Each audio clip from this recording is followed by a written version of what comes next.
বানাইব সুদখোর ঘুষখোর পাপাচারী ব্যক্তিকে, নিকৃষ্ট ব্যক্তিকে যখন আমরা নেতা বানাইব, তখন এই এলাকার মধ্যে আযাব আসতে থাকবে, গজব আসতে থাকবে, এই দেশের মধ্যে আযাব আসতে থাকবে, সারা পৃথিবীর মধ্যে আযাব আসতে থাকবে। এর কারণ হচ্ছে আমরা আমাদের নেতা বানাইছি নিকৃষ্ট প্রকৃতির মানুষকে, যার কারণে এই পৃথিবীর মধ্যে আযাব আসতেছে।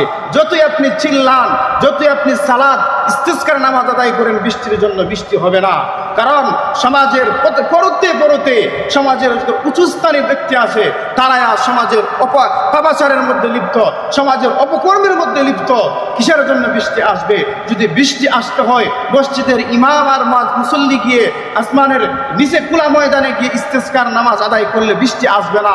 বরং যদি বৃষ্টি আসতে চায়, তাহলে সমাজের নেতা যারা আছে, সমাজের যারা মেম্বার আছে, সমাজের যারা নেতৃস্থানীয় লোক আছে, সমাজের যারা চেয়ারম্যান আছে, এমপি, মন্ত্রী, মিনিস্টার, প্রধানমন্ত্রী